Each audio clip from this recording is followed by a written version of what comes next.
Hey everybody, it's Mark here. We're in Cameron Heights. It's about 10:30 p.m. and I'm gonna test my new lighting setup. I've got three LEDs. I believe they're 10,000 lumen each.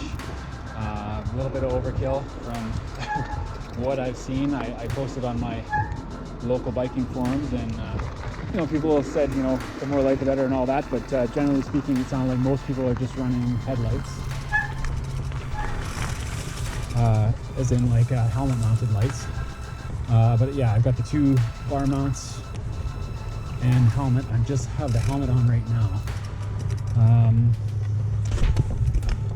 Got the tree there.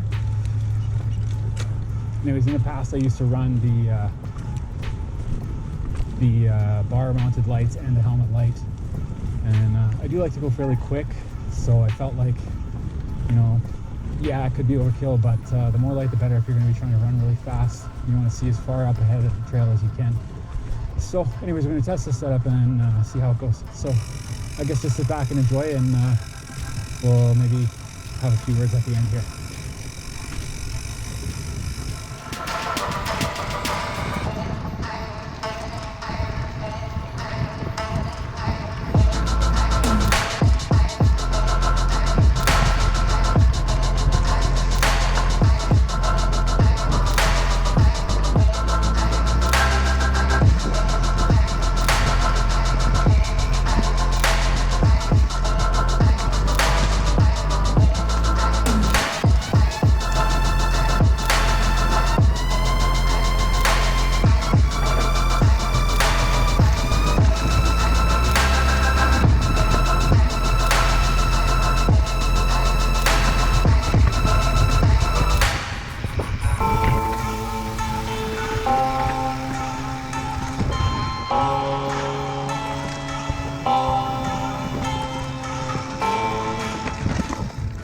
So far, so good.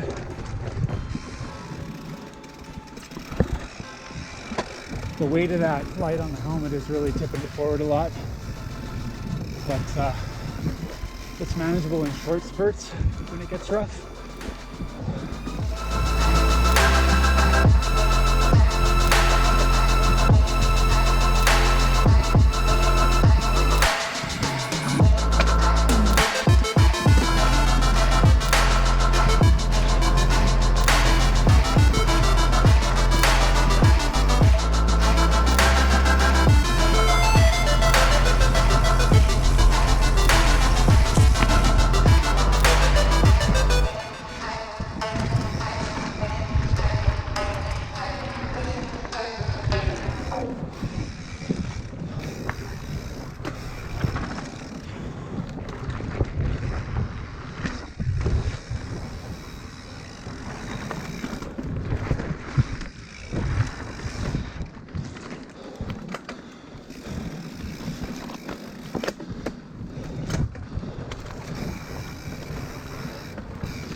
Bit of a misshift there.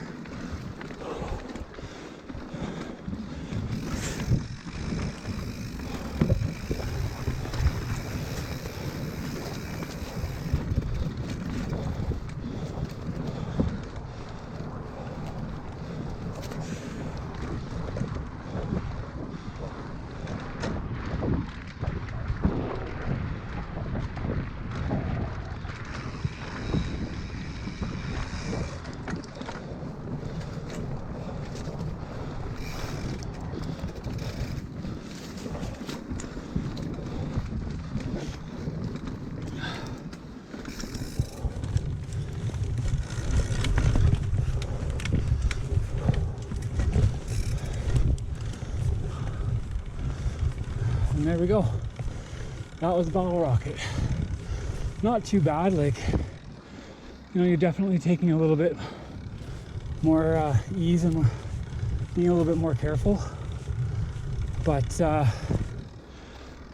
generally speaking, with this much light, you can kind of attack, and it's quite exhilarating.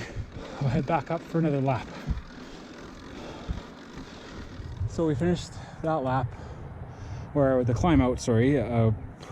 We just kept it on the headlight only setting here. The 2 bar mounted lights were turned off. I believe the headlights on, oh no, there's the low setting for the headlight. So it was on the high setting, headlamp only, nothing on the handlebars. And I felt like I could see quite well. I mean, it was a little bit lacking. I feel like having the multiple lights seems to erase the shadows that you get a little bit better.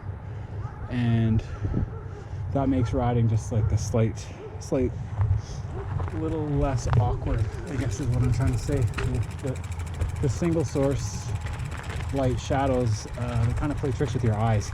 So you can get a couple lights in there and kind of dull them out. Tends to mess with your eyes a little bit less, and you can focus more on what's ahead of you instead of those weird shadows that are jumping out at you. Okay, so have a look at what's going on with my helmet here. See if I can adjust that light to not put so much forward pressure. I kind of wanted to keep it on my visor because I don't think a helmet's meant to have an impact from something like this. So at least on my visor, if I fall, it's gonna snap off and take the light with it instead of jamming it into my skull. So I think we're just gonna leave it at that for now. Maybe when it's light out, I can look into it a little bit better, but we'll just play with it as is. Okay. So look at this light is just there. And this guy centered. Okay, centered a little further up ahead. Okay, perfect. Roll those on dim. Get the headlight on, and we will go for another lap on Bottle Rocket.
and I broke the camera. Okay.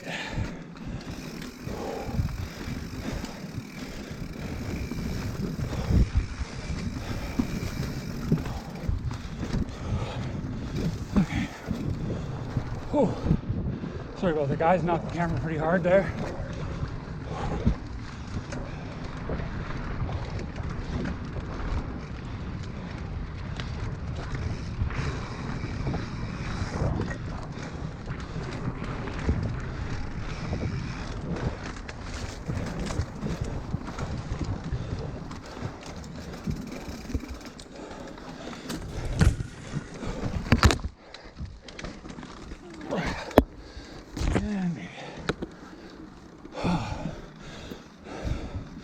Well, some people might scoff at a multi-light setup like this, but I think that works pretty damn good.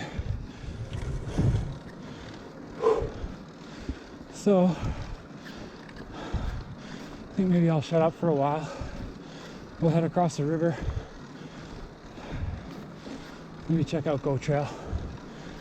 So that's pitch black. I can't see anything. Let my eyes adjust a bit. I can see a tiny bit. I can see the pavement, but feels pretty sketchy, to be honest. So there's full blast light. There's half. So in the trail I was running full, but just to traverse across to our next trail, I think this is plenty, especially now that my eyes have adjusted a little bit.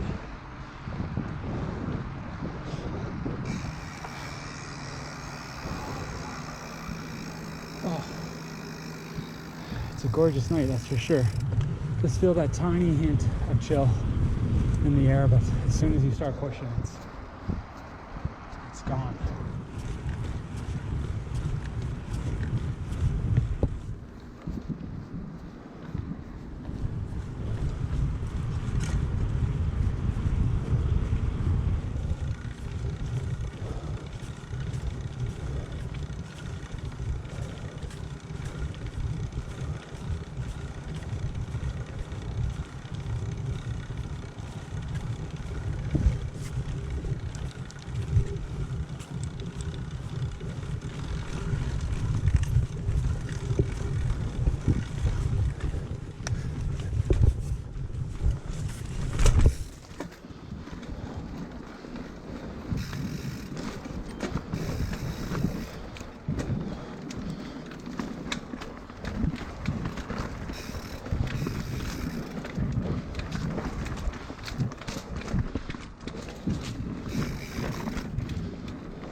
So there was something,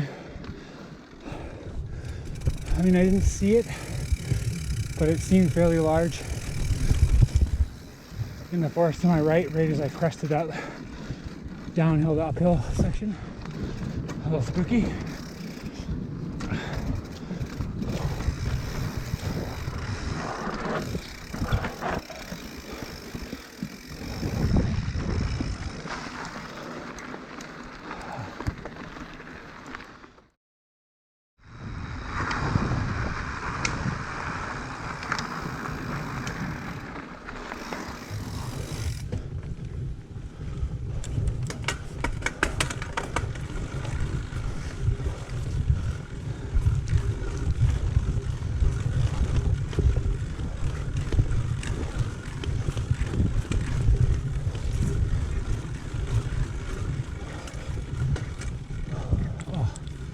I love this place in the day. It's kind of creepy looking in the nighttime, but it's still beautiful.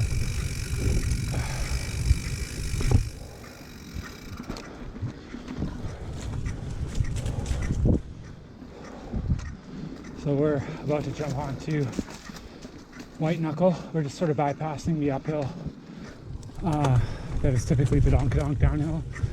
Just heading up past it. Ooh, what was that noise? Always a little sketchy to hear noises. And now we're on White Knuckle, heading into Twilliger Park proper.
Look at these drops, see if we can hit one.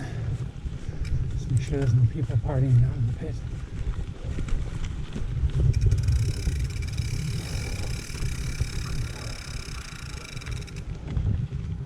Oh, lost the light.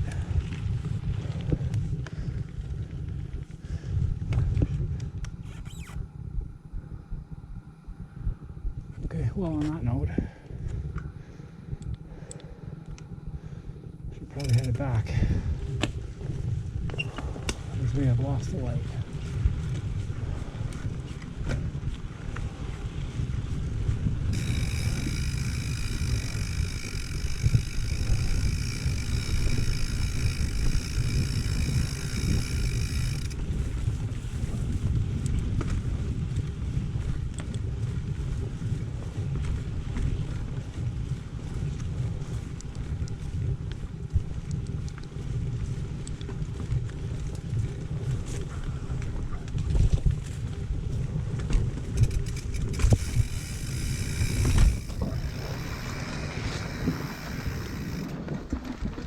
Now I could switch the battery pack from one of the handlebar lights to the helmet, and I may do that yet. But for now, I feel like I'm getting enough out of the bar lights on low to get me through. But yeah, it doesn't feel darker than it was when I started, but I do feel like it doesn't feel like I can push right now for some reason. It feels like the light is, it's because the light no longer follows my head, is probably what it is. And I'm relegated to just seeing where the bike's pointing as opposed to wherever I look, which matters. With corners like that, I'm blind for a split second as the wheel makes its way around, which is kind of sketchy. Whereas with the helmet mounted light, obviously it just naturally points where I'm looking, and voila, what the light. Yeah, I even just caught myself there tilting my head into the turn, trying to shine light on it. Must be doing that subconsciously. Okay, here's the badonkadonk. I'm not going to hit this guy as fast as usual because, for obvious reasons, just can't see as well.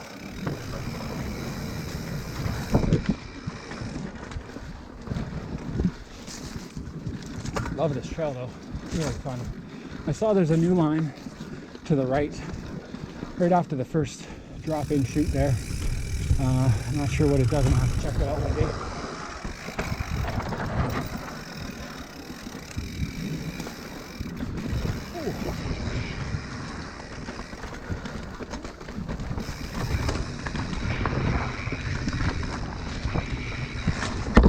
Whoa, and that was almost a crash. Tucked over the bars a little bit there. Oh, but that was deserved. I saw a hole and I aimed for it because I thought I could suck it up. So, fun. All right.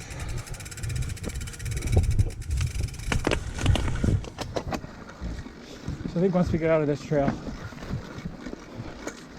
I'm probably just going to stick to the main path, as I am slightly concerned. All these batteries were equally charged, so I'm not sure how much longer the other two are going to last, and it is quite dark out tonight.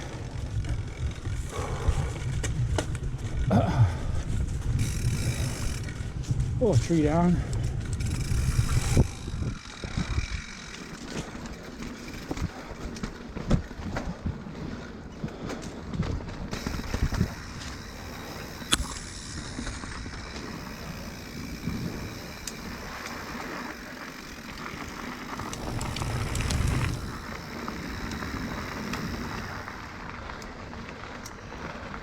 You can definitely hear, as I'm cruising through here, spooking animals just jumping through the forest beside me. It's exciting and terrifying at the same time. I don't know what they are, how big they are. They sound big, but that could just be my fears and anxieties playing on me.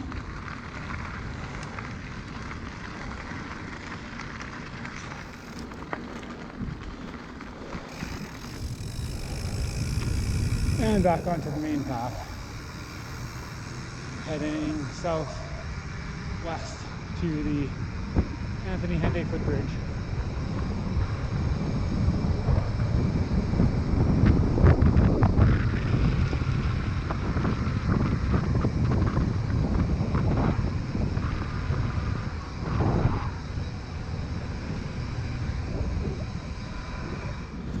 Save some energy here. I got some light.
And there we are, back to Cameron Heights parking lot. I mean, I was doing this for filming purposes, but definitely know from the start, not a great idea to come out and do this by yourself at night. Try to round up some friends. Riding alone this time of night is pretty foolish. Don't be like me. Get a friend.